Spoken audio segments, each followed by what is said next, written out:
नमस्कार. Good morning मित्र हो. प्रादेशिक विद्या प्राधिकरण मुंबई आयोजित व्यावसायिक वाटा प्रगतीच्या दिशा या कार्यक्रमाच्या आयोजक माननीय संघमित्रा त्रिभुवन मॅडम, उपसंचालक राम मुंबई यांच्या वतीने मी अनुजा कदम, समुपदेशक राम मुंबई आपले सहर्ष स्वागत करत आहे. शुभेच्छुक माननीय मनीषा पवार मॅडम, वरिष्ठ अधिव्याख्याता राम मुंबई. मित्र हो, वेगवेगळ्या व्यवसायात कार्यरत यशस्वी व्यक्तींची मुलाखत घेऊन विविध व्यवसायांची माहिती प्रत्यक्ष आपणापर्यंत पोहोचवणे हा या उपक्रमाचा उद्देश आहे. यासाठी दर आठवड्यात सोमवार, बुधवार आणि गुरुवार आम्ही आपल्या भेटीला येत असतो.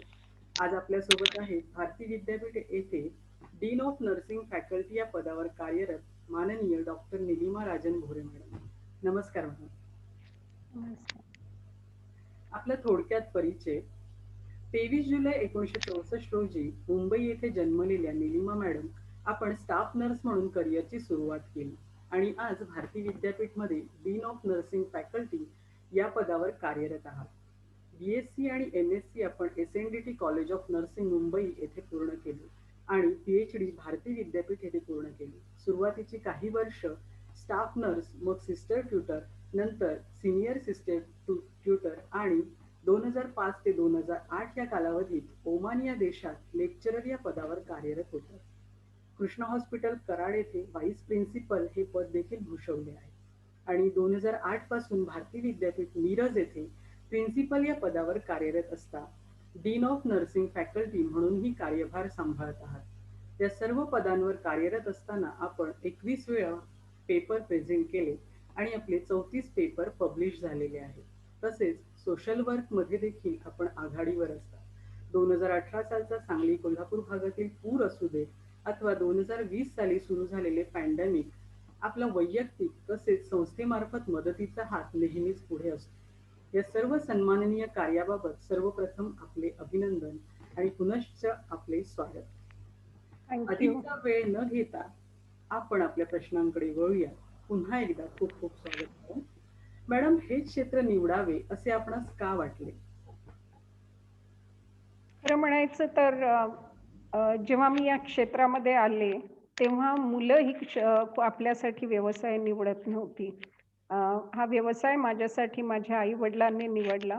माझी आई ही स्वतः एक नर्स आहे आणि माझं बालपण आणि माझं शिक्षण हे डहाणू या गावामध्ये जे ठाणे जिल्ह्यात आहे त्या ठिकाणी झालं आणि हा पूर्ण भाग हा आदिवासी भाग आहे आणि माझी आई ही डहाणू या ठिकाणी हॉस्पिटलमध्ये काम करत असताना मी लहानपणी माझ्या आईला आदिवासी लोकांची सेवा करताना पाहिली आणि त्याचा थोडासा प्रभाव माझ्यावर होता. परंतु मुख्यत्वे करून माझ्या वडिलांनी हे क्षेत्र माझ्यासाठी निवडलं. माझे वडील ज्यांचं वाचन भरपूर होतं आणि अनेक लोकांच्या संपर्कात ते असायचे आणि ते करत असताना त्यांना असं वाटलं की BSc नर्सिंग हा व्यवसाय आपल्या मुलीसाठी योग्य आहे आणि माझ्यासाठी या व्यवसायाची निवड माझ्या आईवडिलांनी केली आणि जरी त्यांनी ही निवड केली असली तरी मला त्याबद्दल कुठलंही वाईट वाटत नाही, कारण की त्यांची निवड ही अचूक ठरली आणि या क्षेत्राने मला खूप काही दिलं आणि माझी प्रगती झाली आणि मला एक वेगळा आनंद या क्षेत्रामध्ये असताना मला मिळतोय आणि त्याबद्दल मी खरं म्हटलं तर माझ्या आई-वडिलांचे आभार मानते की त्यांनी योग्य आणि अचूक असा व्यवसाय माझ्यासाठी निवडला.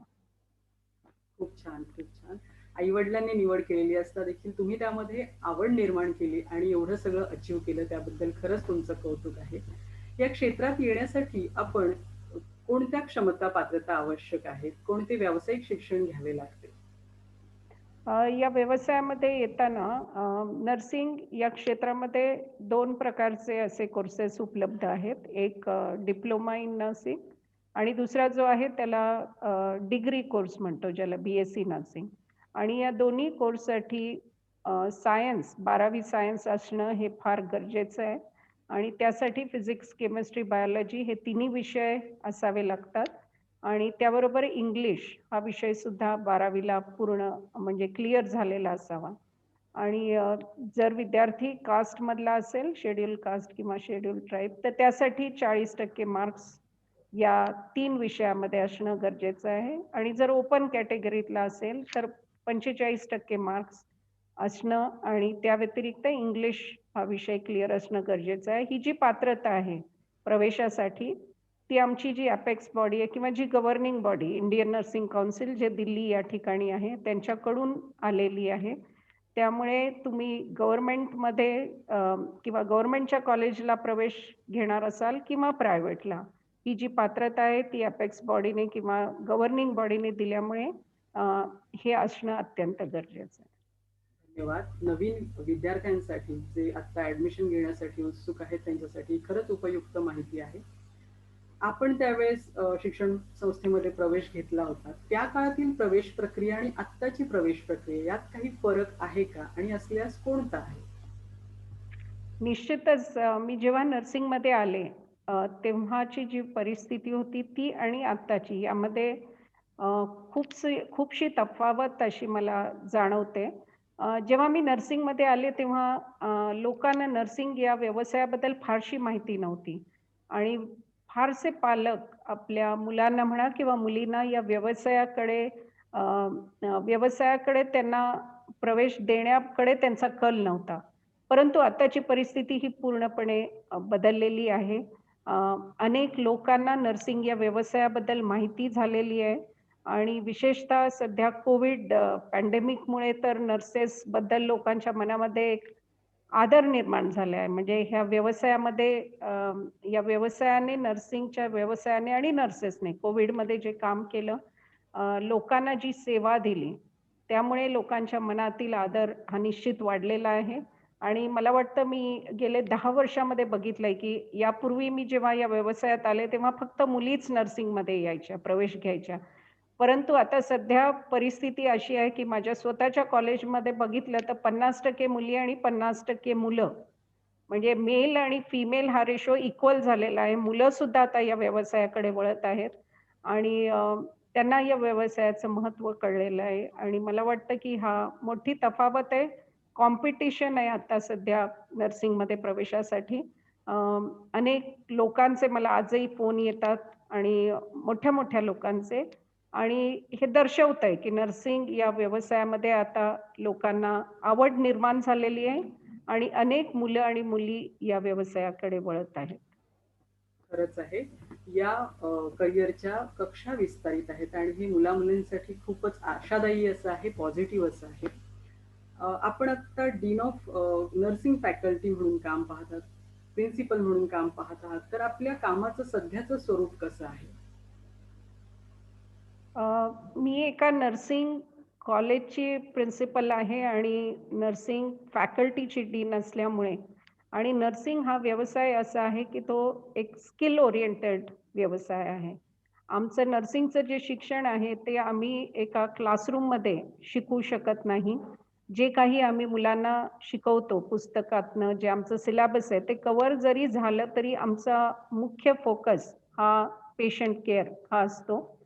आमच्याकडे जे शिक्षण दिलं जातं, त्या शिक्षणाचा उपयोग हा पेशंटसाठी व्हावा किंवा रोग्यांची सेवा करण्यासाठी व्हावा, हा आमचा मुख्य उद्देश आहे. त्यामुळे मुलं जरी कॉलेजमध्ये थिअरी शिकत असली, तरीसुद्धा अल्टिमेटली त्यांना त्या रोग्याकडे वळावंच लागतं. त्यामुळे फक्त कॉलेजमध्ये बसून काम करणं हे माझ्या कामाचं स्वरूप नाही आहे. तर मला मुलांबरोबर आणि माझ्या शिक्षकांबरोबर उत्तम असं हॉस्पिटल निवडणं आमच्या स्वतःचे हॉस्पिटल्स आहेत. परंतु त्या व्यतिरिक्त अनेक स्पेशालिटी असतात, की त्यांच्या सिलेबसप्रमाणे त्या निवडाव्या लागतात. त्या ठिकाणी अनेक लोकांच्या संपर्कात यावं लागतं, परमिशन्स ऑब्टेन करणं आणि एक उत्तम अशी नर्स किंवा असा नर्स तयार करणं हे मुख्य उद्देश असल्यामुळे फक्त व्यावसायिक शिक्षण देणं याकडेच आमचा कल नाहीये. तर त्यांची सर्वांगीण वाढ करणं म्हणजे त्यांची पर्सनॅलिटी डेव्हलप करणं आणि एक fruitful member of the society म्हणून त्यांना तयार करणं ह्याकडे आमचा उद्देश असतो. त्यामुळे फक्त व्यावसायिक शिक्षणच नव्हे, तर अनेक क्षेत्रामध्ये त्यांना आम्हाला एक्सपोज करावं लागतं, त्यांना तयार करावं लागतं. ज्याच्यापैकी एक म्हणजे रिसर्च आहे. आता सध्याच्या परिस्थितीमध्ये रिसर्चला खूप महत्त्व दिलं जातं आणि आमच्या मुलांना आम्ही त्याला सुद्धा तयार करतो, एक्सपोज करतो. रिसर्च प्रोजेक्ट, त्याला गाईडन्स देणं त्या व्यतिरिक्त ॲडमिनिस्ट्रेशन म्हणजे मी एका टीम बरोबर काम करते. फक्त विद्यार्थी नाही, तर माझ्याबरोबर माझे टीचिंग, नॉन टीचिंग स्टाफ असतात. माझे अधिकारी आहेत, माझे डायरेक्टर्स आहेत, vice chancellor sir, chancellor sir अशा अनेक लोकांच्या संपर्कात यावं लागतं. तो ॲडमिनिस्ट्रेशन हा सुद्धा एक भाग माझ्या कामाचा आहे. अनेक गोष्टी आहेत शब्दामध्ये सांगू शकत नाही. आत्ताच तुम्ही नमूद केलं, की व्यावसायिक विकास किंवा पर्सनॅलिटी डेव्हलपमेंट करावी लागते विद्यार्थ्यांची.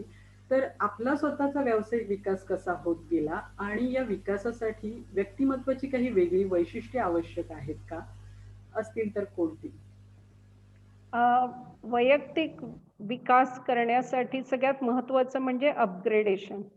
मी म्हणेन की माझ्या आई-वडिलांनी मला बी-एस-सी नर्सिंगला प्रवेश मिळवून दिला. परंतु त्यानंतरची जी माझी व्यावसायिक वाटचाल होती, अ, ती मी माझ्या स्वतःलाच मोटिव्हेट केलं. मला स्वतःला उत्तेजित केलं, की आपल्याला जर या क्षेत्रामध्ये टिकून राहायचंय किंवा प्रगती करायची आहे, तर सगळ्यात महत्त्वाचं म्हणजे आपण पुढे शिकत गेलं पाहिजे.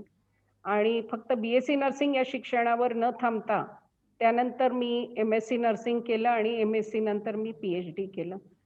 तर शिक्षण हे फार महत्त्वाचं आहे आणि कंटिन्युइटी म्हणजे ते शिक्षण हे कंटिन्युअस झालं पाहिजे. सतत सातत्याने शिक्षण हे आपण पुढे घेत गेलं पाहिजे. तर पहिली गोष्ट माझी प्रगती करण्यासाठी म्हणजे मी माझ्या व्यावसायिक क्षेत्रामध्ये जी हायेस्ट डिग्री होती पी-एच-डी त्या ठिकाणी मी पोहोचले आणि फक्त पुस्तकी ज्ञान किंवा डिग्री हे फारसं नाहीये. मला असं वाटतं, की आपल्या व्यक्तिमत्त्वाचा विकास होण्यासाठी या व्यतिरिक्त आपल्याला अनेक लोकांचं प्रोत्साहन, मार्गदर्शन हे सुद्धा लागतं आणि अनेक लोकांच्याशी मी संवाद साधत असते कायम आणि मी असं म्हणेन, की फक्त मी माझ्या मोठ्या लोकांकडून किंवा माझ्या अधिकाऱ्यांकडून शिकत नाही. बऱ्याचदा माझे स्टुडंट किंवा माझे विद्यार्थी सुद्धा मला शिकवतात बऱ्याचशा गोष्टी आणि अ, शिक्षण हे कधी संपत नाही, कधी थांबत नाही. डे टू डे लाईफ रोजच आपण शिकत असतो.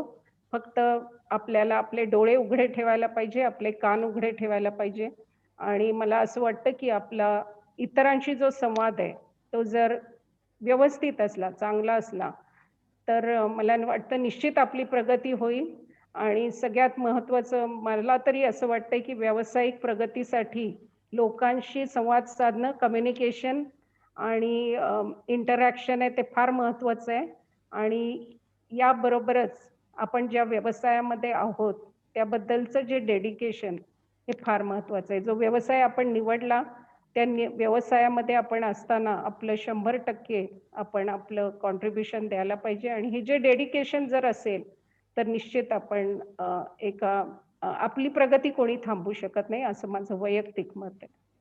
निश्चितच मॅडम. आपला करिअर ग्राफ पाहून आम्हाला याची खात्रीच पटते. कारण आपली सुरुवात जरी अल्प असली, छोटी असली तरी आज आपण ज्या ग्राफवरती पोहोचलेले आहात, ते निश्चितच प्रेरणादायी आहे आजच्या मुलांसाठी. स्टाफ नर्स म्हणून सुरुवात करून आज आपण डीन या पदावरती आहात. या क्षेत्रात काम करत असता, एवढा मोठा पल्ला गाठत असताना निश्चितच काही ना काही आव्हाने आलीच असतील. तर ही आव्हाने कशी पेलली आपण? त्यावर तुम्ही कशी मात केली? थोडक्यात सांगू शकाल का? अ, आव्हान हे आपल्या प्रत्येकाच्या आयुष्यामध्ये असतातच, वैयक्तिक असो, व्यावसायिक असो. मला वाटतं की ही आव्हानं आपण म्हणजे आपल्याला परमेश्वर तयार करतो ही आव्हानं पेलण्यासाठी असं माझं वैयक्तिक मत आहे. परंतु आपल्याला सुद्धा काही गोष्टी आपल्याकडून कराव्या लागतात. तर माझ्या पुढचं सगळ्यात मोठं आव्हान असं होतं की जेव्हा मी या क्षेत्रात आले, तर नर्सिंग हा स्वतंत्र व्यवसाय म्हणून तसा फारसं त्याला कोणी म्हणत नव्हतं. अ, प्रत्येकाला असं वाटायचं की नर्स ही डॉक्टरच्या म्हणजे त्याच्या ऑथॉरिटीखालीच तिने काम केलं पाहिजे. अ, तर हे सगळ्यात मोठं आव्हान होतं जे मी स्वीकारलं आणि मला अतिशय आनंद वाटतो की आज मी भारतीय अभिमत विश्वविद्यालयामध्ये मी जे डीन किंवा प्राचार्य म्हणून काम करत असताना अ, मला म्हणजे मी कुणाच्या ऑथॉरिटीखाली नाहीये. म्हणजे मी direct responsible to honourable chancellor आणि व्हाईस चान्सलरला आहे. वैयक्तिकरित्या मला ते स्वातंत्र्य दिलं गेलंय प्राचार्य म्हणून किंवा डीन म्हणून आणि माझे निर्णय मी स्वतः घेऊ शकते. माझ्या अधिकाऱ्यांपर्यंत मी वैयक्तिकरित्या पोहोचू शकते. हे करणं तेवढं सोपं नव्हतं. त्यासाठी बराचसा काळ मला स्वतःला प्रूव्ह करावं लागलं. म्हणजे माझी जी कॅपेबिलिटी आहे, जी माझी एफिशियन्सी आहे आणि माझं निर्णय क्षमता जी आहे, याची खात्री जेव्हा माझ्या अधिकाऱ्यांना पटली, त्यानंतर मला हे स्वातंत्र्य दिलं गेलं आणि ते एक फार मोठं समाधान आज मला आहे, की मी इंडिपेंडेंटली काम करू शकते. मला जे काही वाटतं ते मी बेधडकपणे माझ्या अधिकाऱ्यांपुढे मांडू शकते आणि मी त्यांना कन्विन्स करू शकते, की माझ्यासाठी जे काही निर्णय माझ्या कॉलेजसाठी म्हणा किंवा माझ्या व्यवसायासाठी जे आहे, असे बरेचसे निर्णय मी घेतलेले आहेत, की ज्याचा फायदा माझ्या शिक्षकांना, माझ्या स्टुडंटला झालेला आहे आणि हे फार मोठं समाधान आहे, की मी स्वतंत्ररित्या हे करू शकले. त्यानंतर मोठं आव्हान होतं, की करिअर आणि घर ह्याच्यामध्ये बॅलन्स कसा मेंटेन करायचा. कारण माझ्या या क्षेत्रामध्ये आणि विशेष म्हणजे माझी जी पोझिशन आहे डीनची, त्या डीन पोझिशनमुळे मला बरचसं फिरावं लागतं. आमच्या युनिव्हर्सिटीच्या अंडर 3 नर्सिंग कॉलेजेस आहेत आणि या तिघांची काळजी घेत असताना बरचसं ट्रॅव्हलिंग होतं, बरचसं फिरावं लागतं. त्यामुळे घर आणि माझं ऑफिस, माझं करिअर ह्यामध्ये जो बॅलन्स साधायचा होता, हे एक मोठं आव्हान होतं. परंतु मी असं म्हणेन, की जसं प्रत्येक यशस्वी स्त्रीच्या मागे तिचा पती आणि तिचं कुटुंब हे जर नसेल, तर ती यशस्वी होऊ शकत नाही आणि माझ्यासाठी माझ्या पतीने तसेच माझ्या आई-वडिलांनी जसं मला लग्नाआधी मला खूप प्रोत्साहन दिलं, तसं माझ्या लग्नाच्या नंतर माझे सासू-सासरे हे माझे आई-वडील बनले आणि खरं सांगायचं म्हणजे माझ्या लग्नानंतर एम-एससी आणि पी-एच-डी मी केलं. तर कुटुंबाचं ही योगदान हे फार मोठं आहे. त्यांच्याशिवाय हे होऊ शकत नाही. माझी दोन्ही मुलंसुद्धा अ, त्यांनी सुद्धा मला खूप कोऑपरेट केलं. कधी मला त्यांच्याकडून अशी अडवणूक झाली नाही आणि ती दोघंही आज एक चांगल्या क्षेत्रामध्ये आहेत. तर अशी अनेक आव्हानं समोर होती, परंतु देवाच्या कृपेने मी ती पार करत गेले आणि अनेकांचे आशीर्वाद, अनेकांच्या प्रार्थना, अनेकांचे प्रोत्साहन, स्पेशली माझे टीचर्स, माझे गुरु ज्यांनी मला नेहमी प्रोत्साहित केलं, माझ्या कुटुंबाने केलं, माझ्या मित्र-मैत्रिणींनी केलं, असे अनेक लोकं भेटत गेले आणि आज मी या ठिकाणी पोहोचले. निश्चितच. खूप सुंदर. कुटुंबाचा सहभाग असणं खूप जास्त महत्वाचं आहे. हे तुम्ही पटवून दिलेलं आहे. आणि खरंच तुमच्या मुलांकडे पाहिल्यानंतर देखील जाणवतं, की तुम्ही सक्सेसफुली दोन्हीही हाताळलं आहे. एक मुलगा इंजिनिअर होऊन आता चांगल्या पदावरती काम करतोय आणि मुलगी डॉक्टर होऊन तिच्या क्षेत्रात काम करते. खरंच त्याबद्दल कौतुक आहे आपलं. आज नवीन मुलं जी या क्षेत्रामध्ये करिअर करत आहेत, त्या विद्यार्थ्यांना तुम्ही काय संदेश देऊ इच्छिता मॅडम? अ, सगळ्यात सर्वप्रथम मी हे सांगेन, की आज मुलांना असं वाटतं, की त्यांचे आई-वडील काही वेळा त्यांच्यासाठी योग्य ते निर्णय घेऊ शकत नाहीत. अ, मला असं वाटतं, की त्यांचा जो अनुभव आहे आणि आई-वडील आपल्या मुलांसाठी उत्तम ते निवडतात. तर आई-वडिलांची काही काही निर्णय जरी आई-वडिलांनी घेतले तरी काही हरकत नाहीये. आपण त्यांच्यावर विश्वास ठेवू शकतो. कारण आई-वडील आपल्या मुलांसाठी उत्तम तेच निवडतात. तरीसुद्धा मुलांना जर म्हणजे आजकालची मुलं ही नेट फ्रेंडली आहेत. सगळं इंटरनेटवर जाऊन बघतात मला माहिती आहे. तर काही हरकत नाहीये. म्हणजे त्यांनी सुद्धा या व्यवसायाबद्दल जर बघितलं तर नर्सिंग हा अतिशय उत्तम असा व्यवसाय आहे आणि सगळ्यात महत्त्वाचं म्हणजे कुठलाही व्यवसाय तुम्ही निवडा, अ, त्यामध्ये तुम्हाला खूप कष्ट करावं लागेल. तुम्हाला तुमचं 100% डेडिकेशन द्यावं लागेल. बरीचशी सॅक्रिफाइसेस करावे लागतात. त्याची तयारी पाहिजे आपल्याला. सगळ्यात महत्त्वाचं म्हणजे आपल्याला पॅशन पाहिजे. जे काही आपण निवडतो त्याबद्दल पॅशन असणं हे फार गरजेचं आहे. जर तुम्हाला ती आवड असेल कुठली गोष्ट करण्याची, तर मग काहीही तुम्हाला थांबवू शकत नाही. 100% तुम्ही तुमचं त्या व्यवसायामध्ये पुढे जाऊ शकताय. मी नर्सिंगबद्दल एवढंच म्हणेन, की आता सध्या तरी हा एक व्यवसाय असा आहे, की तुम्ही हा व्यवसाय पूर्ण केला, तुमची डिग्री तुमच्या हातात पडली, तर नेक्स्ट डे तुम्हाला नोकरी मिळते. आजकाल आपल्याला माहिती आहे सध्याच्या परिस्थितीमध्ये नोकऱ्या मिळणं हे अतिशय अवघड झालंय. परंतु नर्सिंग हा व्यवसाय असा आहे म्हणजे मला आता माझ्या मुलांना भारतामध्ये रोखणं हे अवघड झालंय. या पॅन्डेमिकमध्ये मी बघतीये, की माझी जवळ-जवळ 10 ते 12 मुलं ही रोज फॉरेनला जातात. त्यांच्यासाठी दरवाजे उघडत आहेत आणि ते तिथे जात आहेत. इतकंच नाही तर गव्हर्नमेंट या क्षेत्रामध्येही त्या मुलांना सहज नोकरी मिळते. अनेक लोकं माझे अनेक विद्यार्थी हे फायनल इयर एक्झाम देण्याआधीच त्यांची गव्हर्नमेंटची अपॉइंटमेंट लेटर्स त्यांच्या हातात असतात. तर हा जो व्यवसाय आहे, हा उत्तम आहे. परंतु मी फक्त म्हणणार नाही, की तुम्ही नर्सिंगमध्ये या किंवा पण जे काही तुम्ही कराल, त्यामध्ये तुम्ही एकतर ऑनेस्टी ही फार-फार महत्त्वाची आहे. तुम्ही एकतर स्वतःशी प्रामाणिक राहिलं पाहिजे. जो व्यवसाय तुम्ही निवडाल, त्याच्याशी प्रामाणिक राहिलं पाहिजे आणि ज्या संस्थेत तुम्ही काम कराल किंवा ज्या संस्थेमध्ये तुम्ही शिक्षण घ्याल, त्या संस्थेशी सुद्धा तुम्ही प्रामाणिक राहिलं पाहिजे आणि तुमचं हे जे हे जे तुम्ही तुमची प्रामाणिकता, तुमचं सॅक्रिफाईस, तुमचं हार्ड कधी ना कधी तुम्हाला त्याचं फळ मिळेल. काही वेळा आपल्याला वाट पाहावी लागते, परंतु योग्य वेळी त्याचं प्रतिफळ आपल्याला मिळाल्याशिवाय राहणार नाही. माझा स्वतःचा वैयक्तिक अनुभव आहे आणि मी माझ्या विद्यार्थ्यांना सुद्धा हेच सांगते. आणि सगळ्यात महत्त्वाचं म्हणजे सगळं गोष्ट म्हणजे आपलं समाधान हे पैशामध्ये मोजता येत नाही. मला माहिती आहे आजकालच्या मुलांना मोठे पगार, नोकऱ्या हे सगळं पाहिजे. योग्य वेळी आपल्याला सगळं मिळेल. परंतु या कोविड पॅन्डेमिकमध्ये मी पाहिलेलं आहे स्पेशली पेशंटचे जे कोविड पॉझिटिव्ह पेशंट येतात, त्या पेशंट्सना त्यांच्याकडे पैसा असला, त्यांच्या नातेवाईकाकडे पैसा असला, तरी ती लोकं त्यांच्यापर्यंत पोहोचू शकत नाही. परंतु मी बघितलंय, की आता सध्या मी असे माझ्याकडे 2-3 पेशंट आहेत, ज्यांना मी कधी बघितलं नाही, त्यांच्या रिलेटिव्हला मी कधी बघितलं नाही. परंतु मी दिवसातनं 3 वेळा त्यांच्या नातेवाईकांशी बोलत असते, त्यांची माहिती देत असते.